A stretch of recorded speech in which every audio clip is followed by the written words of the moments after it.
какой подарок вам приготовила судьба. Работа, девочки.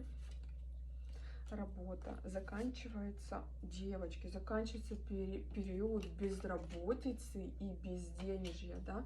По магу к вам приходят очень большие силы, когда вы внутри себя начинаете осознавать: я все могу, все, мне все подвластно в этом мире. Вы становитесь творцом, вы дальше, девочки, просто продвигаетесь вперед по колеснице. Я все могу, да, прилив этих сил, энергии после застоя длительного движения вперед.